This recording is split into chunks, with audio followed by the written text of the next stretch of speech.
Hello, everybody, and welcome back to The Open Shelf. I'm Willem, And this is Mehdi. and today we're exploring the principle of human-centered priorities. The whole thing about taking care of people, products, and profits in that order. I feel in today's day and age, this has become very, very important as a concept and as a principle to essentially leave, seeing that it is just very chaotic at the moment for everybody, I feel, to a certain extent. And if you've ever felt guilty about protecting your team from unrealistic deadlines, I think this episode might just be for you. We're exploring the principle through 3 books today. We're going to talk about Tony Hsieh in Delivering Happiness. We'll show you how this principle built actually like $1 billion companies. It's kind of profitable. We're going to talk about John Kay's corporation in the 21st century, where he talks a little bit about why investing in your team isn't a cost. It's probably your most critical business investment that you're going to make. And we're also going to talk about Simon Sinek in Leaders Eat Last, where he gives very much some science-backed up data and motivation with regards to this people-first instinct. And by the end of it, I really hope that you've got some nice arguments that you can take to your organization and motivate why investing in your team is a good idea, why a more human-centered approach is very beneficial to probably everybody within the tech landscape. And for that, Mehdi, I mean, we mentioned Tony says delivering happiness. How did you find the book, and how does it fit into our principle for today? When it's come to human-centric principle and culture, Delivering Happiness is one of my most favorite book. When you go through this book, it's not like academic type of book that you need to pay attention and connect the dots. It's like novel and a story way of telling his adventure from the childhood up until the best achievement that he have within his career. It's an amazing book because it's based on his personal experience and all personal stories and the outcome of it.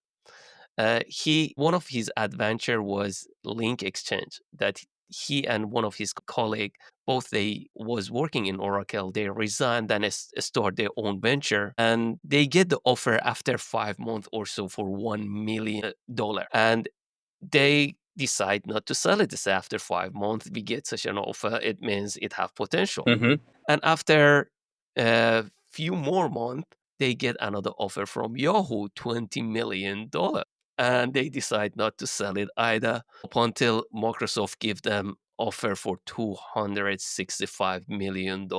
And they sell not because they wanted to sell, because the place was not anymore fun to work. And he articulate what does that mean? What is culture mean? What does it mean that you feel belonging within the organization, and how you replicate that human-centric point of it within the organization? He decide not to invest further on link exchange because of the culture and human-centric point of it. At the initial point, they just bring really motivated people that they know to their organization up until they get large enough and anybody show up within the organization and start bringing the culture and the human-centric point of it to point of deterioration. And when it get there, not only he sold the company, as a founder, Microsoft, when they bought them, they released 20% of his share after 1 year if he stay with the organization. That was a deal. And he decided not to stay. Like we are talking about $8 million or so. He decided not to stay because his way of, comprehending the whole situation is you need to be happy. I have enough money to do whatever. Why should I waste it to get more if I'm not getting any sense of accomplishment, happiness within the organization? Then he started a lot of adventure to see what he want to do in his life. And with that kind of money, up until he start working with Zappos from an idea to $1 billion Wow. organization. I mean, that's This insane to think about, happiness being a core value of an organization, not crippling it, but actually making it a little bit more profitable, right? enabling, Yeah. exactly. That is the whole point of this book, that profit is byproduct. If you really take care of your people, if you take care of your product, the profit is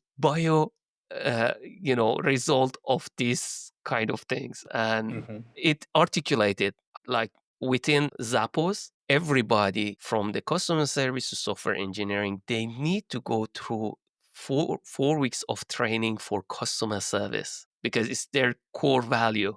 They say customer service is not a department, it's the whole organization. And everybody that they join the organization, they need to answer phone for 2 weeks, no matter what is your role.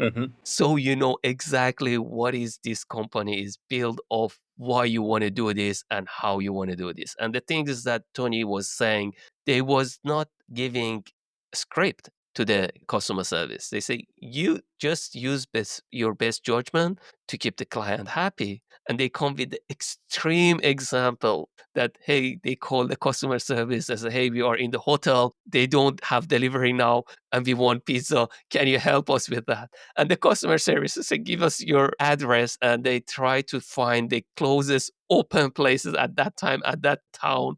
And they give them this, and they bring that example into the book, that there are extreme example that is way above and beyond the responsibility that the customer service have. And they did it because they know their true North Star over there. Yeah, and I think that level of trust must be amazingly empowering for an employee to sort of say like, okay, cool, but I'm trusted to make the better judgment here, knowing that what the end goal is, I'm free to try and help as far as I can. That must be absolutely amazing. Exactly. And you know, when it's come to their interview and the way that they want to shortlist a candidate, one of their criteria to be a little bit weird. And they ask, okay, if you want to assess yourself between 0 to 10, how weird you are. And tell us more about it. And one of the things that they would like to advocate for, be yourself, no matter how weird you are. We want you for the things that you are, not for the things that you want to show that you are. And this is something also bring another sense of belongingness, that hey, I am belong to this place by being myself. And this is huge factor if you ask me. Yeah, I would say I like the novel aspect with regards to how delivering happiness. I mean, it's written more, like you said, like a journey kind of thing. But not just that, in the end, giving this level of freedom to the people that work in your organization and making this a core value feels natural to a certain extent. And I think it plays in so well with the link to my book, the Corporation of the 21st Century, where it's not a novel. It's a little bit more dry. So it's written by John Kay, who is an economist from the UK. So if you've ever read anything, the closest I can come is something by Richard Dawkins. This is more or less the same style. Very, very academic. Although it's digestible, I would say, to the regular public, you can definitely feel the economist behind it. And I like that because he ends up quantifying people within the within any organization, especially within the tech landscape within the world, as a means of production, and how that means of production has not been properly looked after. Looking back from 2024 into the most recent past, and I think this has been a comment for me from many of the podcasts that we've done when we read books about startups and Google and IBM and Intel and whatnot, a lot of romanticized things within the early 2000s or late 2010s. This is a very recent book that looks back at this history and goes like, okay, cool, these companies were kind of awesome, but they are starting to do things a little bit differently that might hinder people as a means of production.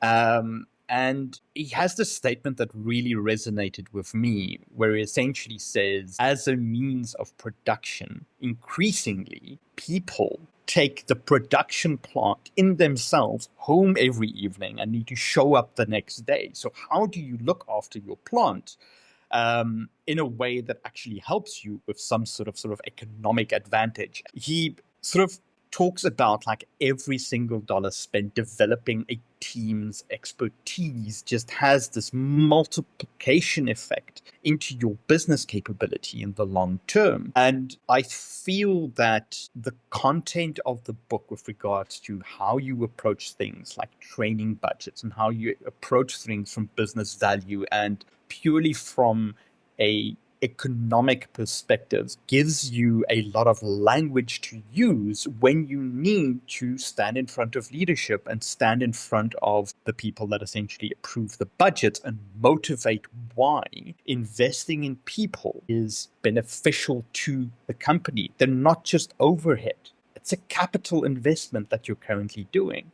And from Kay's perspective as well, it gives you a lot of examples from current companies where heavily investing in employees actually essentially then scales into the company's competitive advantage as well. And this economic foundation that's very much connected to, the science behind, when you make people happy, there's a tangible effect where people don't dread waking up in the morning and having to be 8 hours in a place to just deliver arbitrary value. And I think maybe this leads very solidly into what Simon says, right? Exactly.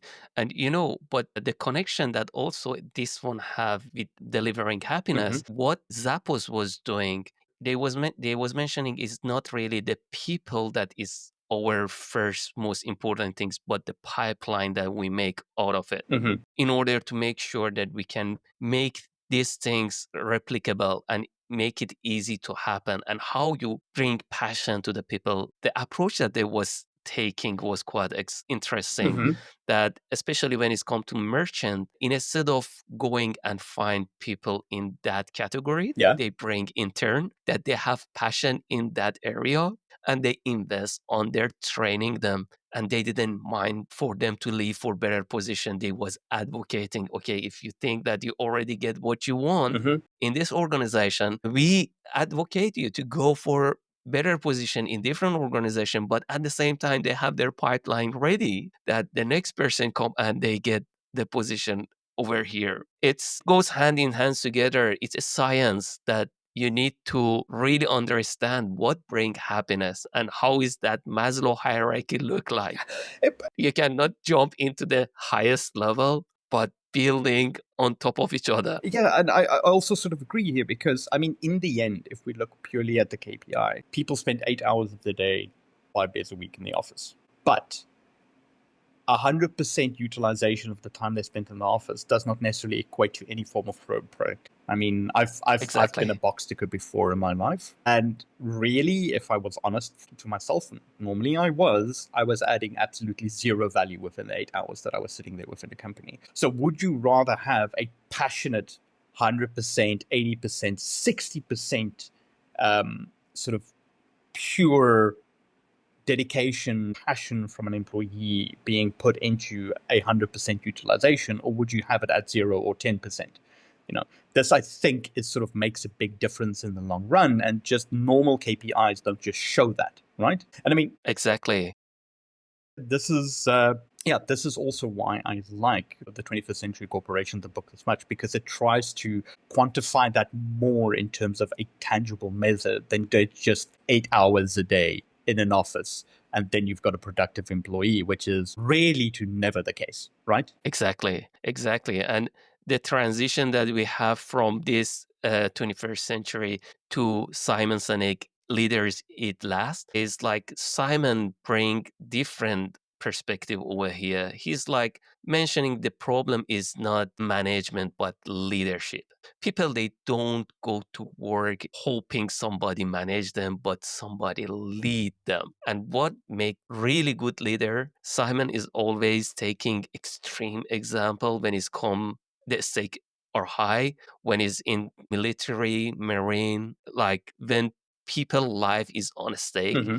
to showcase what is the real leader look like. And he have quite a lot of example within his book that what makes leader is put other people priority ahead of itself. It sacrifice from his own time, effort, and everything to ensure that the rest of the people, they are even people that they don't know closely, not they are even in the team or same squad, but they're taking care of them because who they are. Like there is this book called Tribal Leadership that Simon also talk about it. They they bring leaders into different level, and there are leaders that they are level 5 leaders. Hmm.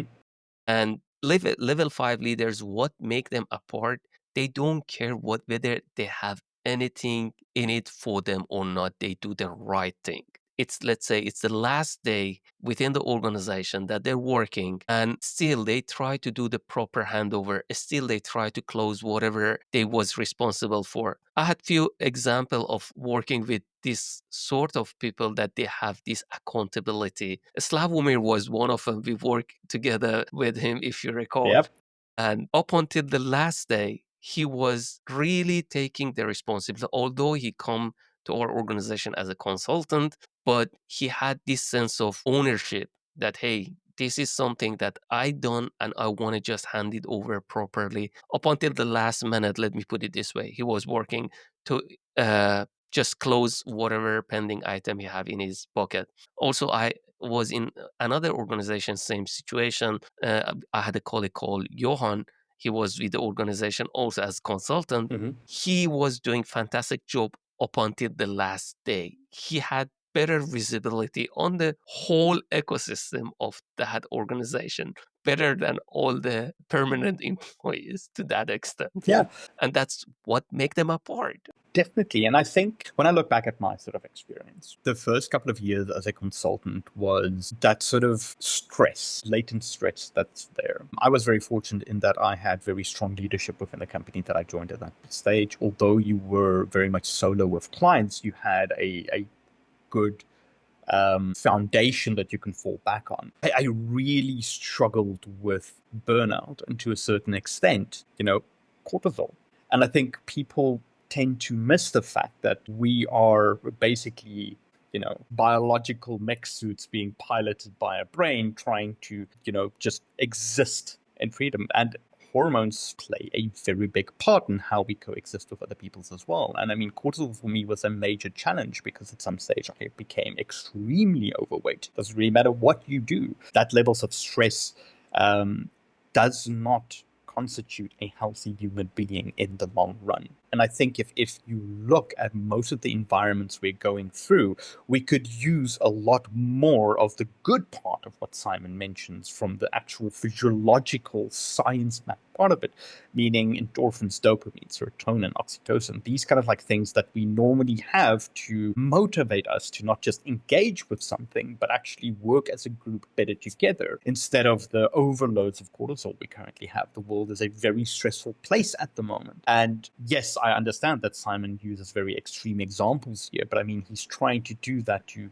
hammer down a specific point and make it very valuable for us. I believe that a lot of the lessons teach within this book can be small decisions we make as leaders on a day-to-day basis. Maybe not just even as leaders, but as teammates to sort of take up a persona and prioritize the sense of bonding, the things that actually physiologically makes a positive change to us as human beings that we might not think about, but that is very, very important for us. Exactly. And that's what makes Simon book apart from the book in this genre, that he bring our evolution into the picture. How does this chemical play a role? What is happening behind the scene? And what is the main purpose of all these chemical? And what is the risk of having too much or too less? Mm-hmm. If some of them eliminated, that bonding is not going to be there. If it's too much like cortisol, it's their benefit is for short period, and if it's longer the period, it's not only helpful, it's harmful. That's what make Simon book is quite different from any other book Mm-hmm. in this genre. I really like the way that he describe it and bring example not only from now but even from when we used to be hunter gatherer, and how it was playing its role, and it's built into our ecosystem in a way that whether we want it or not, it's there. Yeah. And if we don't use it to our advantage, it start working to our disadvantage. definitely there. And I think this, for me, also overlaps so beautifully with the corporation of the 21st century, where you're in a position to have a new sort of, let's say, language that you can speak about, where if you talk about dopamine, why do we celebrate the short wins? Why do we want to achieve certain things? Why is it important to invest in your employees when certain things are essentially done? It's, again, to just bump that dopamine. It's there to make them feel as though they've sort of like achieved something, right? The serotonin side of things, if a company invests in me, it gives me the sense of pride. I belong more to this group, to this tribe of people, because I feel that I am a core part of this machine. And I think this is for me what's quite nice about that book as well, because it gives you the means to steer into what Simon is sort of saying are core building blocks for us as just biological beings, right? Exactly. And this is the science also, that they make the organization take into consideration all this aspect. Really good founders, good leaders, good executive, they know all this stuff in a way that they design the organization Mm-hmm. in a way that they can use all these factor to their advantages. And also within Simon book, he talked about this concept of 150 people. Usually the tribes used to be 150 people. There is Dunbar number. Mm-hmm. That Dunbar did this study and proved that when the organization it grow more than 150, the whole ecosystem is going to be changed. And we have seen organization that they grow up too fast. They did not take all this into consideration. They could not really stay profitable, or they eliminated in a way or another, because it's totally different ball game. One of the example that in Simon book he mentioned, said there was this person that was going to his own organization and he had faces that never seen before, and it's become a red light for him, and it start Yes. breaking down even without knowing Dunbar concept. It's start breaking down to different branches, maximum 150. They are functioning profitably for quite a while. These are all the examples we can learn from. The study is done, the example is there, and take advantage of it for your own organization if you're a really decision maker. I would say so. And if we talk about decision makers within companies, a sort of personal situation from my side is I've always tried to invest very heavily in my own personal training. This means after hours, a lot of my personal budget with regards to going into certifications, understanding certain subject matter deeper. And it's always been very hard for me when you speak either directly to leadership and HR, that it is very hard to motivate for training for employees. If we talk about these leaders within a company, I think very importantly to highlight is that if you are a listener to our small little podcast and you work in HR and you work in a position where you can approve training budgets for your people, these 3 books highlight why this is a good idea. These 3 books highlight why cutting the training budget as the first point of cost cutting makes almost 0 sense.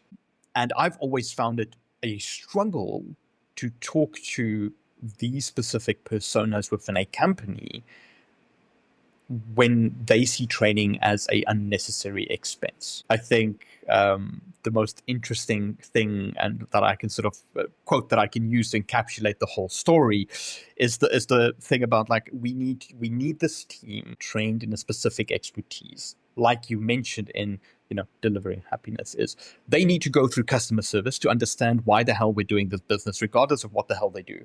Like, yeah, but we can't really do that. Training's expensive. And, if we train them, what did they leave us? And the counter argument of being like, yeah, sure. What if you don't train them and they actually stay? What kind of damage does that do long term to your company? And as a consultant, I had the opportunity to see this play out in so many different ways and permutations. And always you can see where training is something of a investment blind spot for companies. You have the old school legacy apps. You've got a lot of resistance within the company. There's always these very subtle symptoms that you can see And I feel now that we've sort of done these 3 books as a whole, if this information was available to me earlier in my career, I would have had a different tool belt of not just arguments, but of communication to talk to these levels of leadership within either HR or in management, to try and explain to them the feelings or the things that I saw out of my experience where this isn't a good idea not to invest in your people long term. So for K, the corporation of the 21st century, the one economic argument that I extracted there was like our people, the people working there, your knowledge workers, your production plants, take that plant home every single night. So look after it. Because as with office building, if you don't have maintenance, if you don't invest in it, your factory is literally going to start degrading. And just because it's people doesn't necessarily mean that you should not treat it with the same level of respect as other assets within your company, because it does give you that competitive advantage, like we saw, or like we read in Xi's book. And then if you take these 2 building blocks together, Sinek gives you this beautiful language that you can use to talk about the actual performance impact. Because once you have that goal of happiness and integration and tribalism, once you have the economics to sort of back that up within your company, Simon gives you the actual physiological changes that happen to do that performance impact. And I think I would have understood it better. These books really helped me to understand it better. And not just that I understand it better, but that I can have a budget conversation where, not investing or 500 euros or we'll give them a day off, but they need to buy the course themselves kind of arguments, kind of like thing, does not help the company in the long run. And maybe like you mentioned, if your heart is no longer in it, let's help you move on, because we want the 60 to 70% hardcore, passionate engagement in what you do instead of the 100% attendance for the week. What do you think? Exactly. That's my personal experience. What did you sort of personally No, experience? this is something that it's really worked for Tony, and I came across a lot of scenario that try to make people passionate about what they want to work. But if you look at the reality, it's not really practical to make a person passionate. It might have the tools, but if they want to use it, there is not much you can do. But working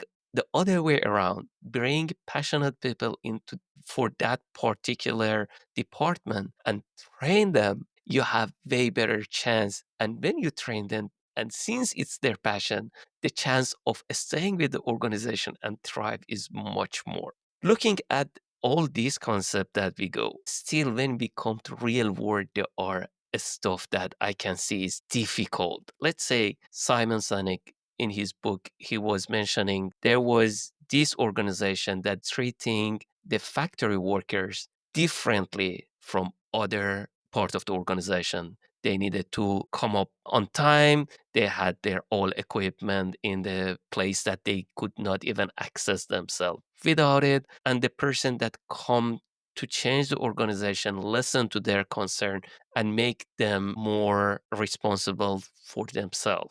So they can choose when they want to take a break, so they can choose. And the level of accountability went up. Also, in another part of the book, gave example that in the air traffic control, in order to save life, they go and they bend the rule because it was not allowed to do so, but in order to save life, they did it. Now, when we come to real world and this example, sometimes when it's in the factory because of the safety, because of the standard, there are things that is not easy to really let people choose, not because you don't want to, but it's difficult, whether it's because of the standard safety or when it's come to the example like traffic control. How about if you bend the rule and the result is the other way around? Like for me, it's not black and white yet, and how organizations successfully implement this is also a challenge when it's come to real world. I completely agree with you. I mean, I come from the world of compliance, and compliance is a very sort of yes or no kind of field. with regards to some of the legislation that we have. What I feel is that, yes, Simon does sometimes not take into account the real complexity of it, but I feel transparency has a big role to play here. Being very transparent with people, telling them where you have the option to take that risk and where you do not is sometimes lacking for me, because as a company, you need to a certain extent to take risks. This is sometimes where a lot of your economic advantage lays. But there's areas where you must have zero risk, and there's areas where 70% chance of the project failing doesn't really matter to us. It can be absolutely amazing. And if it doesn't work, it doesn't work. These are different areas. And the transparency around making sure that the scope of operation for people around that helps figure out how to apply some of these things that Simon sort of mentioned more effectively, while taking into account the risk that's there, to sort of drive that economic advantage for us long term. Can you do it holistically across the whole company? No, I think it's not the best of ideas. It's romanticized, and it's essentially written in a way to sell it. But there's core things that, if you responsibly apply it, I think makes a huge, huge difference to not just you, not just to me, not just to the people that make the decisions, but to everybody underneath them within an organization as well. Yeah, it's not black and white. It's a little bit of gray area. Like when people they argue, okay, when there is a red traffic light and you don't see any Yes, car that's miles a good away, example. of course, the correct way is to stop for the traffic light. But when they argue, okay, why? When I can see there is no cars coming from miles away, can I have that decision to make? And their traffic light is for a reason. And if they wanted to give permission to use their own judgment, there wouldn't be a traffic light in the first place. That is a very, very good example, because I mean, it's a compliance issue, is it not? But I mean, at the same It is. same goes for K. So, is the book advocating for better investment into people as one of the assets within a company? Oh, for damn sure. Does it mean that tomorrow you cut the budget of marketing and product development and R&D and everything and just put it into people? No, just No, exactly. be responsible with regards to how you implement it. And I think if our listeners really want to hear an interesting chat with regards to potentially how you can implement these kind of things, is having a listen to our episode about OKRs, where once you look at OKRs and how they're tracked, maybe that's a good measuring component to implementing a subtle change like this and slowly rolling it out over a longer period of time, and then seeing how that helps the company long term, and if that helps the company long term for you. I think this is a more responsible way of doing that implementation. And I mean, the conversation with Ped was absolutely awesome in any case. So I would recommend the listeners listen to that. Maybe there's some cool ideas that they can essentially then use to implement maybe some of these things responsibly and then measure it long term. Exactly. I totally agree with that. From my point of view, it's an art Mm. to do this in a way, because they give you principle and they base on those principles you make your best judgment. Mm. Like there is this book, Team of Teams, that they was articulating between the US and Iraq war. US, although they had the best equipment and all the best tools, they was lagging behind. They could not really be functional. And the general of the war write this book that they find out the command and control that used to be working is not going to work anymore. It's talking about decentralization and talk about a lot of different management book and how they give the decision making power to empower them rather than make things worse. But still, it's an art, and how you communicate that one in a way that work for you against you is something that you need to figure it out. No, I 100% agree with you there. There we go, matey. I mean, for our listeners, the takeaway is this. As your reading guide for the next couple of weeks out of this episode, we're going to start with Leaders Eat Last by Simon Sinek for confidence and scientific baking. Yeah, and I think then you essentially roll that into delivering happiness from outside for this practical cultural implementation with regards to how he did it. And then you can pick up K 21st century for business case training and budgets. Exactly. And then each boost gets you this little bit of a different tools to actually live this very human-centric principle. And how it can help your people and how to prepare them for success. I mean, it's not just soft stuff. This is a core strategic approach to competitive advantage in our industry, right? Exactly. Until next time, Uh-huh. keep those principles sharp and subscribe for our channel Mhm. to get notified for our next upcoming podcast. Yeah, that's a wrap. Everybody, thank you so much for joining us, Mehdi. Until next time, cheers, everyone. Cheers. Goodbye. Bye.